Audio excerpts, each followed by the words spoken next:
ನಮಸ್ಕಾರ ಎಲ್ಲರಿಗೂ. ಇವತ್ತು ನಾವು ನಿಮಗೆ 6 ರೀತಿಯ ಸೌತ್ ಇಂಡಿಯನ್ ರೆಸಿಪೀಸನ್ನು ತೋರಿಸ್ಕೊಡಕತ್ತೀವ್ರಿ. ಈ 6 ರೆಸಿಪಿಗಳು ನಿಮಗೆ ಅಗದಿ ಸರಳಾಗಿ ಮಾಡಬಹುದಾದಂತಹ ಮತ್ತು ಫಸ್ಟ್ ಕ್ಲಾಸ್ ಟೇಸ್ಟ್ ಇರುವಂತಹ ಮಸ್ತ್ ಆದಂತಹ ರೆಸಿಪಿಗಳು ರೀ. ಇವು ಎಲ್ಲವನ್ನ ನಾವು ನಿಮ್ಗೆ ಸುಲಭವಾಗಿ ತೋರಿಸ್ಕೊಡ್ತೇವೆ ರೀ. ವಾರ ಪೂರ್ತಿ ಆರಾಮಾಗಿ ಇವತ್ತೇನು ಮಾಡೋದು ಅಂತ ಯಾವುದೇ ಚಿಂತೆಯನ್ನು ನೀವು ತಲೆಯಾಗಿ ಇಟ್ಕೊಳ್ಳಾರ್ದ ಈ ವಿಡಿಯೋ ನೋಡ್ರಿ. ಹಂಗೆ ಚಾನಲ್ ಸಬ್ಸ್ಕ್ರೈಬ್ ಮಾಡಿರಲಿಲ್ಲ ಅಂತಂದ್ರೆ ತಪ್ಪಲಾರ್ದ ಚಾನಲ್ ಒಂದು ಸಬ್ಸ್ಕ್ರೈಬ್ ಮಾಡಿ, ಹಂಗೆ ನಿಮ್ಮ ಫ್ರೆಂಡ್ಸ್ ಫ್ಯಾಮಿಲಿ ಎಲ್ಲರಿಗೂ ಶೇರ್ ಮಾಡಿಬಿಡ್ರಿ. ಮೊದಲನೇದಾಗಿ ನಾವು ಸಿಂಪಲ್ ಆಗಿರುವಂತಹ ರವೆ ದೋಸೆಯನ್ನು ಸುಲಭವಾಗಿ ಇನ್ಸ್ಟಂಟಾಗಿ ಯಾವ ರೀತಿ ಮಾಡ್ಕೊಳ್ದು ಅಂಥೇಳಿ ನೋಡೋಣ ನೋಡಿ. ಈ ಒಂದು ರವೆ ದೋಸೆ ಮಾಡೋಕ್ಕೆ ನಮಗೆ ಬೇಕಾಗಿರೋದು ರವೆ ರೀ. ಯಾರವೇ 0 ನಂಬರ್ ರವೆ ಅಥವಾ ಪೂರ್ತಿ ಸಣ್ಣ ರವೆ ಅಂತ ಕರಿತೀವಿ ರೀ. ಅದನ್ನು 1 ಕಪ್ ಅಷ್ಟು ತೊಗೊಂಡ ಅದಕ್ಕೆ ನೀವೇನು ಮಾಡಿರಿ, ಅಕ್ಕಿ ಹಿಟ್ಟನ್ನು ಸೇರಿಸಿರಿ ಒಂದು ಅರ್ಧ ಕಪ್ ಅಷ್ಟು. ಆಮೇಲೆ 1 ಟೇಬಲ್ ಸ್ಪೂನ್ ಅಷ್ಟು ಗೋಧಿ ಹಿಟ್ಟನ್ನು ಹಾಕಿ ಅದಕ್ಕೆ ಏನು ಮಾಡಿರಿ, ಜೀರಿಗೆ, ಶುಂಠಿ ತುರಿ, ಹಂಗೆ ಸ್ವಲ್ಪ ಕರಿಬೇವನ್ನು ಸಣ್ಣಗೆ ಕಟ್ ಮಾಡಿ, ಅದ್ರ ಜೊತೆ ಸ್ವಲ್ಪ 1 ಹಸಿಮೆಣಸು, ಹಂಗೆ ಒಂದು ಈಟ ಕಾಳು ಮೆಣಸಿನ ಪುಡಿ ಅಥವಾ ಪೆಪ್ಪರ್ ಪೌಡ್ರ್, ಅದಾದ ನಂತರ ಏನು ಮಾಡಿರಿ, ಉಪ್ಪು ಮತ್ತು ಕೊತ್ತಂಬರಿ ಸೊಪ್ಪು ಇಷ್ಟನ್ನು ಹಾಕಿ ನೀವು ಈ ಒಂದು ಹಿಟ್ಟನ್ನು ಡ್ರೈ ಮಿಕ್ಸ್ ಮಾಡ್ಬೇಕ್ರಿ. ಆಮೇಲೆ ಇದಕ್ಕೆ ಎಷ್ಟು ಬೇಕು ನೋಡ್ಕೊಂಡು ಅಷ್ಟಷ್ಟು ನೀರು ಹಾಕೊಂತ, ಇಲ್ಲ ಅಂತಂದ್ರೆ 4 ರಿಂದ 5 ಕಪ್ಪಷ್ಟು ನೀರಂದ್ರೂ ನಿಮಗೆ ಬೇಕಾಕೈತ್ರಿ. ಇಷ್ಟು ನೀರನ್ನು ಹಾಕಿ ಅದನ್ನು ಚಲೋತ್ನಂಗೆ ನೀವು ಮಿಕ್ಸ್ ಮಾಡ್ಕೊತ ಹೋಗ್ರಿ. ಆಮೇಲೆ ಚಟ್ನಿಗೆ ಅಂತ ಹೇಳಿನ ಏನು ಮಾಡಿರಿ ಅಂತಂದ್ರೆ ಒಂದು ಈಟ ತೆಂಗಿನಕಾಯಿ, ಅದಕ್ಕೆ ಪುಟಾಣಿ, ಹಸಿಮೆಣಸು, ಶುಂಠಿ, ರುಚಿಗೆ ತಕ್ಕಷ್ಟು ಉಪ್ಪು, ಆಮೇಲೆ ಸ್ವಲ್ಪ ಹುಣಸೆ ಹಣ್ಣು ಇವೆಲ್ಲನ್ನ ಹಾಕಿರಿ. ಆಮೇಲೆ ಅದಕ್ಕೊಂದಿಷ್ಟು ನೀರನ್ನು ಹಾಕಿ ಗರ್ರ ಅಂತ ಹೇಳಿ ರುಬ್ಕೊಂಬರಿ. ಚಟ್ನಿ ನಾನು ನಿಮಗೆ ತೋರಿಸ್ಬೇಕಂತ ಏನಿದ್ದಿಲ್ಲ, ಆದರೂ ಈ ಒಂದು ಚಟ್ನಿ ಈ ದೋಸೆ ಜೊತೆ ಚಲೋ ಆಗ್ತದೆ ರೀ. ಅದಕ್ಕೆ ಒಗ್ಗರಣೆ ಕೊಡೋಕೆ ಎಣ್ಣೆ ಕಾಯಕ್ಕಿಟ್ಟ ಸಾಸಿವೆ, ಜೀರಿಗೆ ಏನಿಲ್ಲರಿ, ಬರೀ ಈ ಒಣ ಮೆಣಸಿಕಾಯಿ, ಆಮೇಲೆ ಕೊತ್ತಂಬರಿ ಸೊಪ್ಪು, ಕರಿಬೇವನ್ನು ಹಾಕಿದ್ರಿ ಅಂತಂದ್ರೆ ಸಿಂಪಲ್ ಒಗ್ಗರಣೆ ಮುಗಿದು ಹೋಗ್ತದೆ ರೀ. ಆಮೇಲೆ ಇಲ್ಲಿ ಸಣ್ಣ ಕಟ್ ಮಾಡಿರುವಂತಹ ತೆಂಗಿನಕಾಯಿ, ಒಂದು ಈಟ ಅಡುಗೆ ಎಣ್ಣೆಯನ್ನು ಆ ಒಂದು ದೋಸೆ ಹಿಟ್ಟಿಗೆ ನೀವು ಏನು ಮಾಡಿ ಇಟ್ಟಿದ್ರಲ್ಲ ಹಾಕಿ ಚಂದಂಗೆ ಇಲ್ಲಿ ಮಿಕ್ಸ್ ಕೊಡ್ರಿ.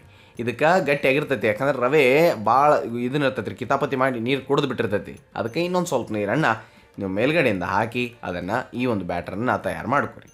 ಮುಂದಕ್ಕೆ ಇನ್ನು ದೋಸೆ ಅಂತರೂ ಹಾಕೋದು ಸಿಂಪಲ್ ರೀ. ತವೆಯನ್ನು ಕಾಯಕ್ಕಿಟ್ಟ ಅದಕ್ಕೊಂದಿಟ್ಟು ಉಳ್ಳಾಗಡ್ಡಿಯನ್ನು ಚಂದಂಗೆ ಗುಂಡಂಗೆ ತಿಕ್ಕಿ ಉಳ್ಳಾಗಡ್ಡಿ ಸಣ್ಣಗೆ ಕಟ್ ಮಾಡಿದ್ದು ಹಾಕಿ ಮ್ಯಾಲ ಈ ರೀತಿ ನೀವು ದೋಸೆಯನ್ನು ಹಾಕಿದ್ರಿ ಅಂತಂದ್ರೆ ಮುಗಿದೋಯ್ತು ಕೆಲಸ. ಇಷ್ಟ ನಮ್ಮದು ಮತ್ತೇನೂ ಇಲ್ಲರಿ. ಇದಕ್ಕೆ ನೀವು ಎಣ್ಣೆನೂ ಹಾಕ್ಬೋದು ಅಥವಾ ತುಪ್ಪನೂ ಹಾಕಿ ಚಂದಂಗೆ ಬೇಯಿಸ್ಬೋದು ರೀ. ಕ್ರಿಸ್ಪಿಯಾಗಿ ಗರಿಗರಿಯಾಗಿರುವಂತಹ ರವೆ ದೋಸೆ ಈಸಿಯಾಗಿ ತಯಾರಾಗ್ತದೆ ರೀ. ನೀವು ಎಲ್ಲ ದೋಸೆಗಳನ್ನ ನಿಮಗೇನು ಹಿಂಗೆ ತೀಡಬೇಕು ಮಾಡಬೇಕು ಅಂತ ಏನು ಕೆಲಸ ಇಲ್ಲ ರೀ. ಆರಾಮಾಗಿ ದೋಸೆಯನ್ನು ಹಾಕಿದ್ರೆ ಮುಗಿದೋಯ್ತು. ಹಿಂಗೆ ನಿಮಗೆ ಹೆಂಗೆ ಬೇಕೋ ಹಂಗೆ ಈ ಎಲ್ಲ ದೋಸೆಗಳನ್ನು ಹಾಕಿ ಸಮಾಧಾನಲೆ ಬೇಯಿಸಿ ಆಮೇಲೆ ಅದನ್ನು ಬರಬ್ಬರಿಯಾಗಿ ತೆಗೆದ್ರಿ ಅಂತಂದ್ರೆ ಗರಿಗರಿಯಾಗಿರುವಂತಹ ಸುಲಭವಾಗಿ ಇನ್ಸ್ಟಂಟಾಗಿ ಮಾಡುವಂತಹ ರವೆ ದೋಸೆ ತಯಾರಾಗ್ತಾವ್ರಿ. ಇನ್ನು ಈ ಒಂದು ದೋಸೆಯನ್ನು ನೀವು ತಪ್ಪಲಾರ್ದ ಮಾಡಿ ಹೆಂಗೆ ಬಂದಿತ್ತು ಅನ್ನೋದನ್ನು ಹೇಳೋದು ಮರಿಬೇಡ್ರಿ. ಇನ್ನು ನಮ್ಮ 2ನೇ ರೆಸಿಪಿ ಪಡ್ಡು ರೆಸಿಪಿ. ಭಾಳ ಮಸ್ತಾಗಿರುವಂತಹ ಪಡ್ಡನ್ನು ಯಾವ ರೀತಿ ಮಾಡೋದು ಅಂತ ನೋಡೋಣ. ಒಂದು 2 ಗ್ಲಾಸಷ್ಟು ಅಕ್ಕಿ ನೆನೆಯಕ್ಕೆ ಇಟ್ಟಿದ್ದೀವಿ, ಅರ್ಧ ಕಪ್ಪಷ್ಟು ಉದ್ದಿನಬೇಳೆನ ನೆನೆಸಿಟ್ಟಿದ್ದೀವಿ ರೀ. ಆಮೇಲೆ ಈ ಸ್ಪೂನ್ ಒಂದು ಸ್ಪೂನ್ ಅಷ್ಟು ಮೆಂತೆಕಾಳನ್ನ ನೆನೆಸಿ ಇಟ್ಟಿದ್ದೀವಿ ರೀ. ಚಂದಂಗೆ ಇವ್ನು ನೆನೆದಿರ್ಬೇಕು, ಒಂದು 4-5 ತಾಸು ನೆನೆಸ್ರಿ, ಭಾಳ ಚಲೋ. ಮಿಕ್ಸರ್ ಜಾರ್ದಾಗ ಉದ್ದಿನಬೇಳೆ, ಹಂಗೆ ಈ ಒಂದು ಮೆಂತೆಕಾಳು ಮತ್ತು ಅಕ್ಕಿಯನ್ನು ನೆನೆಸಿಟ್ಟಿರ್ತಿರ್ಲೆ, ನಾರ್ಮಲ್ ಯಾವ್ದು ಬೇಕಾದ ಅಕ್ಕಿ ತೊಗೊರಿ. ಆ ಅಕ್ಕಿಯನ್ನು ನೀವು ನೆನೆಸಿಟ್ಟಂಥ ಅಕ್ಕಿಯನ್ನು ಇದ್ರಾಗ 1 ಸಲ ಮಾಡ್ತಿರೋ 2 ಸಲ ಮಾಡ್ತಿರೋ ನೋಡಿರಿ. ಅಷ್ಟನ್ನು ನೀವು ಗೆರ್ರ ಅಂಥೇಳಿ ರುಬ್ಬಬೇಕು. ಚಲೋತ್ನಂಗೆ ರುಬ್ಬಿ ಈ ಒಂದು ಹಿಟ್ಟನ್ನು ನೀವು ತಯಾರು ಮಾಡ್ಕೊಳ್ಬೇಕಾಗೈತೆ ರೀ. ಹಿಂಗೆ ಒಂದು ಪಾತ್ರೆದಾಗೋ ಅಥವಾ ಒಂದು ಬೌಲ್ದಾಗೋ ಈ ರುಬ್ಬಿರುವಂಥ ಹಿಟ್ಟನ್ನು 2 ಸಲ ರುಬ್ಬ್ರಿ. ಅದನ್ನು ಮಿಕ್ಸ್ ಮಾಡಿ ನೀವು ಇಟ್ಕೊಳ್ಬೇಕಾಗೈತೆ ರೀ. ಅದಕ್ಕೆ ಸ್ವಲ್ಪ ನೀರನ್ನು ಹಾಕೋಣ, ಮಿಕ್ಸರ್ ಜಾರ್ದಾಗ ಹಾಕೊಳೋದು ರೀ. ಅಷ್ಟನ್ನು ಮಾಡಿ ಹಿಟ್ಟನ್ನು ಒಂದು ಸಲ ಗರ ಅಂತ ಹೇಳಿ ತಿರುವಾಡ್ನು. ಆಮೇಲೆ ಅದಕ್ಕೆ ಏನೂ ಮಾಡೋದು ಬೇಕಾಗಿಲ್ಲ ರೀ. ನಾವು ಬಿಟ್ಟು ಓವರ್ ನೈಟ್ ಬಿಟ್ಬಿಡ್ರಿ. ಬರಬ್ಬರಿಯಾಗಿ ಮರ್ದಿನ ಮುಂಜಾನೆ ಮಾಡೋಕೆ ಪಡ್ಡು ಮಸ್ತಾಗಿ ಈ ಒಂದು ಹಿಟ್ಟು ಚಲೋತ್ನಂಗೆ ಗಟ್ಟಿಯಾಗಿ ಉಬ್ಬಿ ಹದ ಬಂದಿರ್ತೈತೆ ರೀ. ನೋಡ್ಬೋದು ನೀವು ಏಕದಮ್ ಪದ್ಧತಿಯಾಗಿ ಈ ರೀತಿಯಾಗಿ ನಮಗೆ ಹಿಟ್ಟು ಬೇಕಾಗಿರೋದು. ಆಮೇಲೆ ಇನ್ನು ಅದಕ್ಕೆ ನಾವು ಬೇಕಂದ್ರೆ ಏನು ಮಾಡಿರಿ, ಬೇಕಂದ್ರೆ ಅಲ್ಲಿ ಹಾಕಬೇಕ್ರಿ. ಈ ಉಪ್ಪನ್ನು ಹಾಕಿರಿ, ಹಂಗೆ ಅದ್ರ ಜೊತೆ ಸಕ್ಕರೆಯನ್ನು ಕಲರ್ ಸಲುವಾಗಿ ಸಕ್ಕರೆಯನ್ನು ಹಾಕಿ ಅದನ್ನು ಮಿಕ್ಸ್ ಮಾಡಿ ಇಷ್ಟನ್ನು ನೀವು ಮಾಡ್ಕೊಂಡು ತಯಾರು ಮಾಡ್ಬೇಕ್ರಿ. ಇಲ್ಲಿ ನಾವು ನಿಮಗೆ ಚಟ್ನಿ ತೋರ್ಸಾಕತ್ತೀವಿ, ಆದರೆ ಇಲ್ಲಿ ಪೂರ್ತಿ ವಿಡಿಯೋ ತೋರಿಸೋದು ಬದಲಿ ಈಗಾಗಲೇ ನಾವು ಅದನ್ನು ಸಪ್ರೇಟ್ ಅಪ್ಲೋಡ್ ಮಾಡಿದ್ದೀವಿ. ಅದಕ್ಕೆ ಅದನ್ನು ಸ್ಕಿಪ್ ಮಾಡೇನ್ರಿ. ನಾ ಇಲ್ಲಿ ಪಡ್ಡಿನ ಮನೆಗೆ ಸ್ವಲ್ಪ ಎಣ್ಣೆಯನ್ನು ಹಾಕಿ ಆಮೇಲೆ ಅದಕ್ಕೆ ಎಲ್ಲ ಪಡ್ಡಿನ ಮನೆ ಒಳಗೆ ಈ ಒಂದು ಬ್ಯಾಟ್ರನ್ನ ನೀವು ಹಾಕೋಂತ ಹೋಗ್ರಿ. ಹಾಕಿ ಸಮಾಧಾನಲೆ ಅದರ ಮೇಲೆ ಒಂದು ಲಿಡ್ಡನ್ನು ಮುಚ್ಚಿ ಅದನ್ನು ಬೇಯಿಸಿ ಸಮಾಧಾನಲೆ, ಅಂದರೆ ಮೀಡಿಯಮ್ ಫ್ಲೇಮ್ದಾಗ ರೀ. ಅಷ್ಟು ಮಾಡಿ ಇದನ್ನು ನಡಬರ್ಕೊಂದ್ಸಲ ಈ ರೀತಿಯಾಗಿ ತಿರುಗಿಸ್ರಿ. ಚಂದಂಗಿ ಪಡ್ಡುಗಳನ್ನು ನೀವು ಬೇಯಿಸ್ರಿ. ಕಲರ್ ಅಂತೂ ಏಕದಮ್ ಚಂದಂಗಿ ಬರ್ತಾವು. ಆಮೇಲೆ ಏಕದಮ್ ಸಾಫ್ಟ್ ಆಗಿರುವಂತಹ ಫುಲ್ ಮಸ್ತಾಗಿ ಹಿಟ್ಟು ಪರ್ಮನೆಂಟ್ ಆಗಿತ್ತಂದ್ರೆ ರೀ ಬರಬ್ಬರಿಯಾಗಿ ಆ ಒಂದು ಪಡ್ಡು ಅಷ್ಟು ಮಸ್ತಾಗಿ ಸಾಫ್ಟಾಗಿ ಇರ್ತಾವೆ ರೀ. ತಿಳಿತಿಲ್ಲ, ಅದನ್ನಂತರೂ ನೀವು ಲಕ್ಷದಾಗಿ ಇಟ್ಕೋಬೇಕು. ಇಷ್ಟನ್ನು ಮಾಡಿ ನೀವು ಎಲ್ಲ ಪಡ್ಗಳನ್ನ ಬ್ಯಾಚ್ ವೈಸ್ ಮಾಡ್ಕೊಂಡು ಹಿಂಗೆ ತೊಗೊಂಡು ಹೋದ್ರಿ ಅಂತಂದ್ರೆ ಈ ಒಂದು ಅಕ್ಕಿ ಪಡ್ಡು ಅಷ್ಟೇ ಸುಲಭವಾಗಿ ತಯಾರಾಗ್ತಾವ್ರಿ. ಗೊತ್ತಾದ್ರಿ? ಇನ್ನು ನಮ್ಮ ಮೂರನೇ ರೆಸಿಪಿಗೆ ಹೋಗೋಣ ಬರ್ರಿ. ಮೂರನೇ ರೆಸಿಪಿ ಎಲ್ಲರ ಫೇವ್ರೇಟ್ ರೀ. ಈ ಒಂದು ಕಡಲೆಬೇಳೆ ವಡೆಯನ್ನು ನಾವು ನಿಮ್ಗೆ ಈಸಿಯಾಗಿ ಹೆಂಗೆ ಮಾಡೋದು ಅಂಥೇಳಿ ತೋರಿಸ್ಕೊಡ್ತೀವಿ ಬರ್ರಿ. ಈಗ ಈ ಕಡಲೆಬೇಳೆ ವಡೆ ಮಾಡೋಕೆ ನಾವಿಲ್ಲಿ 1.5 ಕಪ್ ಅಷ್ಟು ಕಡಲೆಬೇಳೆಯನ್ನು ಮೊದಲನೇ ನೆನೆಸಿದ್ದೀವಿ. ಒಂದು 2-3 ತಾಸು ನೆನೆಸಿ ಇಟ್ಕೊರಿತೀತ್ರಿ. 1 ಕಪ್ ತೊಗೊಂಡ್ರೂ ನಡಿತೈತಿ. ಆಮೇಲೆ ನೀರನ್ನೆಲ್ಲ ತೆಗೆದು ಏನು ಮಾಡಿರಿ, ಒಂದ್ಸಲ ವಾಶ್ ಮಾಡ್ಕೊಂಡು ಈ ಒಂದು ಕಡಲೆಬೇಳೆಗಳನ್ನ ತೊಗೊಂಡು ಬರ್ರಿ. ಆಮೇಲೆ ಒಂದು ಮಿಕ್ಸರ್ ಜಾರ್ದಾಗ ಅವನ್ನೆಲ್ಲ ಹಾಕಿದ ನಂತರ ಶುಂಠಿ, ಬೆಳ್ಳುಳ್ಳಿ, ಹಸಿಮೆಣಸನ್ನು ಅದ್ರ ಜೊತೆ ಹಾಕಿ ನೀವು ಗರ್ರ ಅಂತ ಅನ್ನಿಸ್ಬೇಕು. ಆದ್ರೆ ಸಣ್ಣ ಮಾಡಿ ಹೆಂಗಿಲ್ಲ ರೀ, ಸ್ವಲ್ಪ ದಪ್ಪ ಉಳಿಯುವಂಗೆ ನೀವು ಇದನ್ನು ಉಲ್ಟಾರ ಮಾಡ್ಕೊಂಡು ತೊಗೊಂಬರ್ರಿ. ಆಮೇಲೆ ಇನ್ನೊಂದು ಬ್ಯಾಚ್ ವೈಸ್ ಇತ್ತು ಅಂತಂದ್ರೆ ಅದನ್ನು ಕಡಲೆಬೇಳೆಯನ್ನು ಹಾಕಿ ಪುದೀನ, ಅದಾದ ನಂತರ ಜೀರಿಗೆಯನ್ನು ಹಾಕಿರಿ. ಆಮೇಲೆ ಅದನ್ನು ಸಹ ಗೇರ್ರ ಅನ್ಸ್ಕೊಂಡು ನೀವು ತೊಗೊಂಡು ಬರ್ರಿ. ಎಲ್ಲನೂ ಒಂದು ಮಿಕ್ಸಿಂಗ್ ಬೌಲ್ದಾಗ ಈಗ ನಾವು ಅದನ್ನು ಹಾಕೋಣ. ಅದರ ಜೊತೆ ರುಚಿಗೆ ತಕ್ಕಷ್ಟು ನೋಡಿಕೊಂಡು ಉಪ್ಪು, ಹಾಗೆ ಕರಿಬೇವು, ಅದಾದ ನಂತರ ಕೊತ್ತಂಬರಿ ಸೊಪ್ಪು, ಅದಾದ ನಂತರ ಸಣ್ಣಗೆ ಕಟ್ ಮಾಡಿರುವಂತಹ ಈರುಳ್ಳಿ ಅಥವಾ ಉಳ್ಳಾಗಡ್ಡಿ ಇದನ್ನೆಲ್ಲನೂ ಹಾಕಿರಿ. ಅದಾದ ನಂತರ ಇಲ್ಲಿ ಸ್ವಲ್ಪ ಏನು ಮಾಡಿರಿ, ಹಿಂಗನ್ನು ಹಾಕಿ ಅದನ್ನು ಚಂದಂಗಿ ಮಿಕ್ಸ್ ಮಾಡಿ. ಅಂದ್ರೆ ಈ ಉಳ್ಳಾಗಡ್ಡಿ ಅದಕ್ಕೆ ಮತ್ತೆ ನೀರಿಗಿರೋದು ಸೇರಿಸಿದ್ರಿ ಸಾಕಷ್ಟ ಮತ್ತೇನೂ ಇಲ್ಲ ರೀ. ಎಣ್ಣೆಯನ್ನು ಈ ಕಡೆ ಮೊದಲು ನೀವು ಕಾಯಕ್ಕಿಡ್ರಿ ಅಡ್ವಾನ್ಸನ್ನು. ಆಮೇಲೆ ಈ ಕಡಲೆಬೇಳೆಯಿಂದ ಎಲ್ಲ ಏನು ಮಿಕ್ಸ್ ಮಾಡಿದ್ರಲ್ಲ ಅವನ್ನ ಮೊದಲಿಗೆ ಏನು ಮಾಡಿರಿ, ಹಿಂಗೆ ಉಂಡೆಗಳನ್ನಾಗಿ ಮಾಡಿ ಇಟ್ಕೋರಿ. ಈಸಿ ಆಗ್ತೈತೆ ರೀ ನಿಮಗೆ ಕೆಲಸ. ಎಲ್ಲನೂ ಒಮ್ಮೆನ ಮಾಡಿಟ್ರಿ ಅಂತಂದ್ರೆ ನೀವು ಕೈಯಿಂದ ತಟ್ಟಿ ವಡೆಗಳನ್ನಾಗಿ ಮಾಡಿ ಎಣ್ಣೆ ಒಳಗೆ ಕರಿಯಾಕ ನಿಮ್ಗೆ ಅನುಕೂಲ ಆಗ್ತೈತಿ, ಟೈಮೂ ಸೇವ್ ಆಗ್ತೈತೆ ರೀ. ಅದನ್ನು ನೆನಪಿನಾಗ ಇಟ್ಕೋರಿ. ನೋಡಿ ಎಣ್ಣೆ ಕಾದತ್ತೇವಿಲ್ಲ ಅಂತೇಳಿ ಚೆಕ್ ಮಾಡ್ಕೊಳಕ್ಕೆ ಒಂದ್ಸಲ ಒಂದು ಈಟ್ ಬಿಟ್ಟು ನೋಡಿರಿ. ಆಮೇಲೆ ಉಂಡೆ ತೊಗೊಂಡು ಕೈಯಿಂದ ಈ ರೀತಿಯಾಗಿ ಪ್ರೆಸ್ ಮಾಡಿ ಇವುಗಳನ್ನ ನೀವು ಎಣ್ಣೆ ಒಳಗೆ ಬಿಟ್ಟು ಕರಿಬೇಕಾಕೈತ್ರಿ. ತಿದ್ರೆ ನಾ ಯಾವ್ಯಾವ ರೆಸಿಪಿಗಳನ್ನ ಹೇಳುವಾಗ ಏನೇನು ಟಿಪ್ಸ್ ಇರ್ತೇನಿಲ್ಲ ಅವನ್ನ ತಪ್ಪಲಾರ್ದ ಪಾಲಿಸ್ರಿ. ಇದರಿಂದ ಕರೆಕ್ಟಾಗಿ ಅಥೆಂಟಿಕ್ಕಾಗಿ ಮತ್ತು 100% ಟೇಸ್ಟಿಯಾಗಿರುವಂತಹ ರೆಸಿಪಿಗಳು ನಿಮ್ಮ ಕೈಗೆ ಸೇರೋದಂತರೂ ಗ್ಯಾರಂಟಿ ರೀ. ಅದಾದ ನಂತರ ಈಗ ಎಣ್ಣೆ ಒಳಗೆ ಕರಿಬೇಕಾದ್ರೆ ಫಸ್ಟಾಗ ಸ್ವಲ್ಪ ಏನು ಮಾಡಿ, ಏನೂ ಮಾಡೋಕ್ಕೆ ಹೋಗ್ಬೇಡ್ರಿ, ಬಿಟ್ಬಿಡ್ರಿ ಅವ್ನು ತಂಪಾಲಿಗೆ ತಾವು. ಆಮೇಲೆ ಅವನ್ನ ಮ್ಯಾಲ ಕೆಳಗೆ ಮ್ಯಾಲ ಮಾಡ್ಕೊತ ಹೋಗ್ರಿ ಒಂದು ಸ್ವಲ್ಪ ಹೊತ್ತು. ಆಮೇಲೆ ಅದರದ್ದೊಂದು ಕಲರ್ ಚೆಂದಂಗೆ ಬರ್ತೈತಿ. ಆವಾಗ ನೀವು ಬರಿ ತಮಗೊಡ್ರೆ ಅಂಥೇಳಿ ಎಬ್ಬಿಸಿಬಿಡೋದ್ರ ಮ್ಯಾಲ. ಹಿಂಗೆ ನೀವು ಮಾಡಿದ್ರಿ ಅಂತಂದ್ರೆ ಕಡಲೆಬೇಳೆ ವಡೆ ಹಬ್ಬದ ಹರಿದಿಂದಾಗ ಅಥವಾ ನಿಮಗೆ ಯಾವಾಗ ತಿನ್ನಬೇಕು ಅನ್ನಿಸುತ್ತೆ ಅವಾಗ ಈವ್ನಿಂಗ್ ಸ್ನ್ಯಾಕ್ಸ್ ಆಗಿ ಈ ಒಂದು ಕಡಲೆಬೇಳೆ ವಡೆಗಳನ್ನು ನೀವು ಈಸಿಯಾಗಿ ಸುಲಭವಾಗಿ ಮಾಡ್ಕೊಳ್ಬೋದು ರೀ. ಹಾಗಾದ್ರೆ ತಪ್ಪಲಾರ್ದ ಈ ಒಂದು ವಡೆಯನ್ನು ನೀವು ಟ್ರೈ ಮಾಡಿರಿ. ಇನ್ನು ನಮ್ಮ 4ನೇ ರೆಸಿಪಿ ಖುಷ್ಬು ಇಡ್ಲಿಯನ್ನು ನಾವು ನಿಮಗೆ ಸಿಂಪಲಾಗಿ ಹೆಂಗೆ ಮಾಡೋದು ಅಂಥೇಳಿ ತೋರಿಸ್ಕೊಡಾಕತ್ತೀವಿ ರೀ. ಎಲ್ಲರ ಫೇವ್ರೇಟ್ ಆಗಿರುವಂತಹ ಸಾಫ್ಟ್ ಆಗಿರುವಂತಹ ಈ ಇಡ್ಲಿ ಭಾಳ ಚಲೋ ಆಗ್ತಾವೆ ರೀ. ಇದನ್ನು ಮಾಡೋಕ್ಕೆ ನಾವಿಲ್ಲಿ ಏನು ಮಾಡಿದ್ದೀವಿ ಅಂತಂದ್ರೆ ಅಕ್ಕಿಯನ್ನು ತೊಗೊಂಡಿದ್ದೀವಿ ರೀ. ಒಂದು 3 ಕಪ್ಪಷ್ಟು ಅಕ್ಕಿಗೆ ಒಂದು ಅರ್ಧ ಕಪ್ಪಷ್ಟು ಉದ್ದಿನಬೇಳೆ, 1 ಟೇಬಲ್ ಸ್ಪೂನಷ್ಟು ನಾವಿಲ್ಲಿ ಏನಾಕಿದ್ದೀವಿ ನೈಲಾನ್ ಅಂದರೆ ಸಣ್ಣ ಸಾಬೂನು ಹಾಕಿದ್ದೀವಿ. ಅಂದರೆ ನೀವು 2 ಹಾಕಿರಿ. ನೈಲಾನ್ ನಾರ್ಮಲ್ ಇತ್ತು ಅಂದ್ರೆ 1 ಆದ್ರೂ ನಡಿತೈತಿ. ಆಮೇಲೆ ಒಂದು 2 ಟೇಬಲ್ ಸ್ಪೂನಷ್ಟು ಅವಲಕ್ಕಿಯನ್ನು ಹಾಕಿರಿ. ಅದಾದ ನಂತರ ಇವನ್ನ ಚೆಂದಂಗೆ ವಾಶ್ ಮಾಡಿ ನೆನೆಯಾಕ ಬಿಟ್ಬಿಡ್ರಿ. ಒಂದು 4-5 ತಾಸು ನೆನಿಲಿ. ಅಷ್ಟು ಆದ್ಮೇಲೆ ನೀವು ಇವನ್ನ ತೊಗೊಂಡು ಏನು ಮಾಡಿರಿ, ರುಬ್ಬ್ರಿ. ಚೆಂದಂಗೆ ಒಂದು ಮಿಕ್ಸರ್ ಜಾರ್ದಾಗ ಹಾಕಿರಿ. ಸುಜಾತ ಮಿಕ್ಸರ್ದಾಗ ಹಾಕಿದ್ರಿ ಅಂತಂದ್ರೆ ಗಾರ ನಿಷ್ಬಿಡ್ತಾರೆ ರೀ. ಆಮೇಲೆ ಇಷ್ಟ ನೀವು ಮಾಡಬೇಕಾಗಿರೋದು ಅಷ್ಟೇ, ಮತ್ತೇನೂ ಇಲ್ಲ ರೀ. ಚೆಂದಂಗೆ ರುಬ್ಬಿದ್ರಿ ಅಂತಂದ್ರೆ ಹಿಟ್ಟು ತಯಾರಾಗ್ತೈತಿ. ಈ ಹಿಟ್ಟಿನಿಂದ ನೀವು ಇಡ್ಲಿಯನ್ನು ಅತಿ ಸುಲಭವಾಗಿ ಮಾಡ್ಬೋದು ರೀ.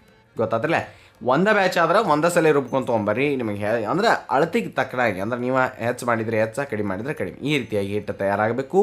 ಇದನ್ನು ಒಂದು ಬೌಲಾಗೋ ಅಥವಾ ಬೊಗಣೆಯಾಗ ಏನಂತೀರಿ ನೋಡಿರಿ ಅಷ್ಟು ಹಾಕಿ ಕೈಯಿಂದ ಈ ರೀತಿಯಾಗಿ ಫಾಡ್ ಅಂಥೇಳಿ ಅದನ್ನು ಹದ ಮಾಡಿ ಅಷ್ಟು ನೀವು ಮಾಡಿ ಆಮೇಲೆ ಒಂದು ಲಿಡ್ಡನ್ನು ಅಥವಾ ಒಂದು ಪ್ಲೇಟನ್ನು ಮುಚ್ಚಿ ಓವರ್ನೈಟ್ ಬಿಟ್ಬಿಡಿ. ಮರುದಿನ ನೀವು ನೋಡ್ಬೋದು ಉಬ್ಬಿ ಚಲೋತ್ನಂಗೆ ಬರ್ತೈತಿ. ಇಲ್ಲ ಅಂತಂದ್ರೆ ಒಂದು 5-6 ತಾಸು ಬಿಟ್ಟರು ನಡಿತೈತಿ ರೀ. ಅಷ್ಟು ಮಾಡಿರಿ. ಅದಕ್ಕೆ ಓವರ್ನೈಟ್ ಬಿಡೋದು ಭಾಳ ಚಲೋ. ಈಗ ಈ ಒಂದು ಹಿಟ್ಟು ನೋಡ್ಬೋದು ಹುದುగు ಬಂದೈತಿ, ಚಂದಂಗಿ ಕಾಣತೈತಿ. ಇಷ್ಟರಿಂದ ನಾವು ಇಡ್ಲಿಗಳನ್ನು ಸುಲಭವಾಗಿ ಮಾಡ್ಕೊಳ್ಬೋದು ರೀ. ಈ ಒಂದು ಹಿಟ್ಟಿನಿಗೆ ನೀವು ನೋಡ್ಕೊಂಡು ಎಷ್ಟು ಬೇಕೋ ಅಷ್ಟು ಉಪ್ಪನ್ನು ಸೇರಿಸಿ ಮಿಕ್ಸ್ ಮಾಡಿರಿ. ಅಷ್ಟಾದ್ಮೇಲೆ ಇಡ್ಲಿ ಪ್ಲೇಟ್ಸ್ ಏನಿರ್ತಾವಲ್ಲ ಅದಕ್ಕೆ ಸ್ವಲ್ಪ ತುಪ್ಪ ಅಥವಾ ಎಣ್ಣೆಯನ್ನು ಹಚ್ಚಿ ಇಟ್ಕೊರಿ. ಇಡ್ಲಿ ಪಾತ್ರೆ ತೆಳಗೆ ನೀರು ಕಾಯಕ್ಕಿಟ್ಟಿರ್ತೈತಿ. ಇನ್ನು ನೀವು ಏನು ಮಾಡೋದ್ರಿ ಅಂತಂದ್ರೆ ಎಲ್ಲ ಇಡ್ಲಿ ಪ್ಲೇಟ್ಗಳನ್ನು ಹೋಗಿ ಸ್ಟೀಮ್ ಮಾಡ್ಕೊಂಡು ತೊಗೊಂಬರ್ರಿ. ಅಂದ್ರೆ ಬರೀ ಹಾಗೆ ಇಡ್ರಿ. ಆಮೇಲೆ ಏನು ಮಾಡಿರಿ, ಈ ಒಂದು ಹಿಟ್ಟನ್ನು ಅಥವಾ ಬ್ಯಾಟ್ರನ್ನು ಒಂದು ಬೌಲ್ದಾಗ ಅಥವಾ ಏನು ಮಾಡಿರಿ ಒಂದು ವಾಟೆದಾಗ ಹಾಕಿ ಇಲ್ಲೇ ಡೈರೆಕ್ಟ್ ಹೋಗಿ ಈ ರೀತಿಯಾಗಿ ಈ ಒಂದು ಹಿಟ್ಟನ್ನು ಅಥವಾ ಬ್ಯಾಟ್ರನ್ನು ಹಾಕುದ್ರಿ. ಅಲ್ಲಿಂದ ಅಲ್ಲೇ ಮತ್ತೇನು ಇಲ್ಲ ಕೆಲಸ ಇರ್ತೈತ್ರಿ. ಈಸಿ ಆಗ್ತೈತಿ. ಮತ್ತು ಮೇಲೆ ಹಿಂಗೆ ಎಷ್ಟು ಮನೆ ಇರ್ತಾವೆ ನೋಡ್ಕೊಂಡು ಎಲ್ಲ ಮನೆ ಒಳಗೆ ಇಡ್ಲಿಯನ್ನು ನೀವು ಹಾಕಿದ್ರಿ ಅಂತಂದ್ರೆ ಇಷ್ಟು ಸಾಫ್ಟ್ ಆಗಿರುವಂತಹ ಬೆಳ್ಳನೆಯ ಮಸ್ತಾಗಿರುವಂತಹ ಇಡ್ಲಿಗಳು ತಯಾರಾಗಿ ಬರ್ತಾವ್ರಿ. ನೋಡಿದ್ರಿ, ಹಿಂಗೆ ನೀವು ಈ ಖುಷ್ಬು ಇಡ್ಲಿಯನ್ನು ಮಾಡ್ಕೊಳ್ಬೋದು ರೀ. ಈಸಿ ಐತಿ ಮತ್ತು ನಿಮಗೆ ಟೈಮ್ ಸೇವಿಂಗ್ನೂ ಆಗ್ತೈತೆ ರೀ. ಮತ್ತು ಸಾಫ್ಟ್ ಆಗಿರುವಂತಹ ಇಡ್ಲಿಗಳು ತಪ್ಪಲಾರ್ದ ಇದೇ ರೀತಿಯಾಗಿ ಬರ್ತಾವೆ ರೀ. ಹಿಂಗಣ ನೀವು ಖುಷ್ಬು ಇಡ್ಲಿಗಳನ್ನು ಮಾಡ್ಕೊರಿ ಒಂದ್ಸಲ. ನಿಮ್ಗೆ ಬೇರೆ ರೀತಿಯ ಇಡ್ಲಿಗಳು ಬೇಕಾಗಿದ್ದರೆ ನಮ್ಮ ಚಾನಲ್ದಾಗ ಈಗಾಗಲೇ ಸವಿರುಚಿಯ ಸೊಬಗು ಇಡ್ಲಿ ಅಂತೇಳಿ ಸರ್ಚ್ ಮಾಡಿ. ನಿಮಗೆ ಯಾವುದೇ ರೆಸಿಪಿ ಬೇಕಾಗಿದ್ರು ಅಂತಂದ್ರೆ ಯೂಟ್ಯೂಬ್ದಾಗ ಸವಿರುಚಿಯ ಸೊಬಗು ಅಂತ ಕೊಟ್ಟು ಅದ್ರ ಮುಂದೆ ಆ ರೆಸಿಪಿ ಹೆಸರು ಬರ್ದಿರಿ ಅಂತಂದ್ರೆ ಅವೆಲ್ಲ ಬರ್ತಾವೆ. ಆಮೇಲೆ ಇನ್ನು ನಮ್ಮ ಮುಂದಿನ ರೆಸಿಪಿ ಕಡೆ ಹೋಗೋಣ. ಒತ್ತು ಶಾವಿಗೆ ಭಾಳ ಸ್ಪೆಷಲ್ ರೀ. ಸೌತ್ ಇಂಡಿಯನ್ ರೆಸಿಪಿ ಅಂದ್ಕೊಂಡ್ಲೆ ಮಲೆನಾಡು ಅಡುಗೆಗಳನ್ನ ನಾವು ಮರಿಬಾರ್ದು ರೀ. ಅದಕ್ಕೆ ಈ ರೀತಿಯಾಗಿರುವಂತಹ ಶಾವಿಗೆಯನ್ನು ಎಲ್ಲ ಕಡೆ ಮಾಡ್ತಾರೆ, ನೀವು ಮಾಡಿ. ಇಲ್ಲಿ ನಾವೇನು ಮಾಡಿದ್ವಿ, 1/3 ಕಪ್ ಅಷ್ಟು ಎಳ್ಳುಗಳನ್ನ ತೊಗೊಂಡು ಅದನ್ನು ಹುರಿದು ಒಂದು ಸ್ವಲ್ಪ ಅದಕ್ಕೆ ಒಣ ಕೊಬ್ಬರಿಯನ್ನು ಹಾಕಿ ಅದನ್ನು ಮತ್ತೊಂದು ಸ್ವಲ್ಪ ಬಿಸಿ ಮಾಡಿ ಒಂದು ಮಿಕ್ಸರ್ ಜಾರ್ದಾಗ ಹಾಕೋಣ. ಅದಕ್ಕೆ ಒಂದಿಟ್ಟು ಬೆಲ್ಲವನ್ನು ಸೇರಿಸೋಣ ರೀ. ಹಂಗೆ ಒಂದಿಟ್ಟು ಏಲಕ್ಕಿ ಪುಡಿಯನ್ನು ಹಾಕೋಣ ರೀ. ಅದನ್ನು ಗೆರ್ರ ಅಂಥೇಳಿ ಉಲ್ಟಾ ರನ್ ಮಾಡಿ ತೊಗೊಂಬರ್ನು ಐತ್ರಿ. ಇಷ್ಟು ನೀವು ತೊಗೊರಿ. ಇನ್ನೊಂದು ಕಡೆ ಏನು ಮಾಡಿರಿ, ಒಂದು ಸ್ವಲ್ಪ ಹಾಲನ್ನು ನೀವು ತೊಗೊರಿ. ಹಾಲನ್ನು ತೊಗೊಂಡು ಅದಕ್ಕೆ ಈ ಬೆಲ್ಲವನ್ನು ನೀವು ಸೇರಿಸ್ರಿ. ಎಷ್ಟು ಬೇಕೋ ನೋಡ್ಕೊಂಡು ಅಷ್ಟು ಸೇರಿಸಿ ಏಲಕ್ಕಿ ಪುಡಿಯನ್ನು ಒಂದಿಟ್ಟು ಹಾಕಿ ಅದನ್ನು ಸ್ವಲ್ಪ ಈ ಬೆಲ್ಲ ಕರಗುವಂಗೆ ಸಮಾಧಾನಲೇ ನೀವು ಕುದಿಸ್ಬೇಕಾಕೈತ್ರಿ. ಈ ರೀತಿಯಾಗಿ ನೀವು ಬೆಲ್ಲ ಮತ್ತು ಹಾಲು ಇಷ್ಟು ಮಾಡಿರಿ, ಬರಬ್ಬರಿಯಾಗಿ ಆಗ್ತೈತಿ. ಈ ಕಡೆ ನಾವೇನು ತೊಗೊಂಡಿದ್ದೀವಿ, ಅಕ್ಕಿ ಹಿಟ್ಟನ್ನು ತೊಗೊಂಡಿದ್ದೀವಿ ನೋಡಿ. ಅದಕ್ಕೆ ಒಂದು ಸ್ವಲ್ಪ ಅಂದ್ರೆ 1 ಕಪ್ಪಿಗೆ ಒಂದು ಈಟು ಕಡಿಮೆ ಅಷ್ಟು ನೀರನ್ನು ನಾವು ಹಾಕಿಟ್ಟು ಅದ್ರೊಳಗೆ ಒಂದಿಟ್ಟು ತುಪ್ಪ ಅಥವಾ ಎಣ್ಣೆಯನ್ನು ಹಾಕಿ ಒಂದಿಟ್ಟು ಉಪ್ಪನ್ನು ಹಾಕಿ ಏನು ಮಾಡಿರಿ, ಒಂದು ಈ ಅಕ್ಕಿ ಹಿಟ್ಟು ತೊಗೊಂಡಿದ್ದಿರಲ್ಲ 1.5 ಕಪ್ ಅಷ್ಟು ರೀ. ಅದಕ್ಕೆ ಈ ಬಿಸಿ ನೀರನ್ನು ಸ್ವಲ್ಪ ಹಾಕೋಂತ ಹೋಗ್ರಿ. ಸ್ವಲ್ಪ ಹಾಕೋಂತ ಹೋದ್ರಿ ಅಂತಂದ್ರೆ ಆಮೇಲೆ ಅದನ್ನು ಒಂದು ಚಮಚೆಯಿಂದ ಮಿಕ್ಸ್ ಮಾಡ್ಕೊತನೂ ಹೋಗ್ರಿ. ಅಂದ್ರೆ ಹಿಟ್ಟನ್ನು ನೀವು ಈಗ ಕಲಿಸ್ಬೇಕ್ರಿ. ಕಲಿಸಿ ಯಾವ ರೀತಿ ಮಾಡಬೇಕು, ಈ ರೀತಿಯಾಗಿ ಆಗಬೇಕು. ಕೈಗೆ ಒಂದು ಈಟ್ ಬೇಕಂದ್ರೆ ಎಣ್ಣೆ ಅಥವಾ ತುಪ್ಪ ಹಚ್ಕೊಂಡು ನೀವು ಕಲ್ಸಾಕತ್ರಿ ಅಂತಂದ್ರೆ ಈಸಿ ಆಗ್ತೈತಿ. ಇನ್ನು ಶಾವಿಗೆ ಮನೆ ಮಾಡೋಕೆ ನಿಮಗೆ ಯಾವ್ದು ಮನೆ ಅವೈಲೇಬಲ್ ಇರ್ತೈತಲ್ಲ ಅದನ್ನು ತೊಗೊಂಡು ಈ ರೀತಿಯಾಗಿ ಬಾಳೆ ಎಲೆ ಮೇಲೋ ಅಥವಾ ಒಂದು ಕಾಟನ್ ಬಟ್ಟೆ ಮೇಲೋ ನೀವು ಶಾವಿಗೆಗಳನ್ನು ಹಾಕಿರಿ. ಒಟ್ಟು ಸ್ಟೀಮ್ ಮಾಡೋದು ಅಟ್ಟ ಕೆಲಸ ಐತೆ ನಮ್ಮದು, ಮತ್ತೇನೂ ಇಲ್ಲರಿ. ಈ ರೀತಿಯಾಗಿ ನಾವು ಒಂದು ಚಾಣಿಗೆ ಒಳಗೆ ಬಾಳೆ ಎಲೆ ಇಟ್ಟು ಹಾಕಿದ್ದೀವಿ, ಅದನ್ನು ಸ್ಟೀಮ್ ಮಾಡೋಕ್ಕೆ ಬಿಟ್ಟಿದ್ದೆವು. ನೀವು ಇಷ್ಟ ಮಾಡಲಾರ್ದ ಇಡ್ಲಿ ಪಾತ್ರೆ ಇತ್ತು ಅಂತಂದರೆ ಇನ್ನೂ ಈಸಿಯಾಗಿ ಸಣ್ಣಾಗಿ ಮಾಡ್ಕೊಳ್ಬೋದು ರೀ.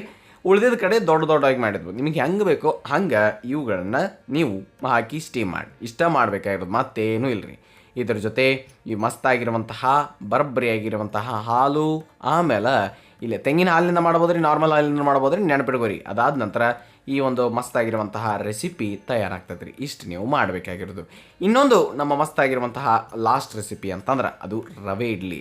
ರವೆ ಇಡ್ಲಿ ಅಲ್ರಿ, ಮಸಾಲ ರವೆ ಇಡ್ಲಿಯನ್ನು ನೀವು ನೋಡಬೇಕಾಗಿರೋದು ರೀ. ಇದನ್ನು ಮಾಡೋಕ್ಕಂತೇಳಿ ಸ್ವಲ್ಪ ಒಂದು ಕಡಾಯಿ ಒಳಗೆ ತುಪ್ಪವನ್ನು ಕಾಯ್ಕಿಟ್ಟ ಅದಕ್ಕೆ ನಾವು ಗೋಡಂಬಿಯನ್ನು ಹಾಕಿ ಸ್ವಲ್ಪನ ಆ ಕಡೆಯಿಂದ ಈ ಕಡೆಯಿಂದ ಆ ಕಡೆ ಮಾಡಿ ಕರೆದು ತಗೊಂಡಿಟ್ಕೊಬಿಡ್ನು. ಅದ ಒಂದು ತುಪ್ಪ ಅಥವಾ ಎಣ್ಣೆ ಒಳಗೆ ಈ ಸಾಸಿವೆ, ಜೀರಿಗೆ, ಒಂದಿಟ್ಟು ಇಂಗು, ಅದಾದ ನಂತರ ಕಡಲೆಬೇಳೆ, ಉದ್ದಿನಬೇಳೆ ಇವೆಲ್ಲ ಬೇಳೆಗಳನ್ನ ಹಾಕಿ ಕರೆದಾದ ನಂತರ ಅದಕ್ಕೆ ಹಸಿಮೆಣಸನ್ನು ಹಾಕಿ ಸ್ವಲ್ಪ ತಿರುವಾಡಿ, ಆಮೇಲೆ ಸಣ್ಣ ಕಟ್ ಮಾಡಿರುವಂತಹ ಗೋಡಂಬಿ, ಅದಾದ ನಂತರ ಕರಿಬೇವು ಇವೆಲ್ಲವನ್ನು ಹಾಕಿ ಇದಕ್ಕೆ 1 ಕಪ್ಪಷ್ಟು ರವಾ, ಚಿರೋಟಿ ರವಾ ಅಥವಾ ಸಣ್ಣ ರವಾ ಇರ್ತೈತೆ ರೀ, ಅದನ್ನು ಹಾಕಿ ಹುರಿ. ಎಲ್ಲ ಕಿರಾಣಿ ಅಂಗಡಿ ಒಳಗೂ ನಿಮಗೆ ಅಥವಾ ಪ್ರಾವಿಷನಲ್ ಸ್ಟೋರ್ದಾಗ ಸಿಗ್ತೈತೆ ರವಾ. ಇದನ್ನು ಹಾಕಿ ಹುರಿದು ಏನು ಮಾಡಿರಿ, ಒಂದು ಬೌಲ್ದಾಗ ತೆಗೆದಿಟ್ಕೊಂಡು ಅದಕ್ಕೊಂದು ಕಪ್ಪಷ್ಟು ಮೊಸರನ್ನು ನಾವು ಸೇರಿಸೋಣ. ಸ್ವಲ್ಪ ಮ್ಯಾಲಷ್ಟು ನೀರಟ್ಟು ಹಾಕೋಣ ತಿತ್ರಿ.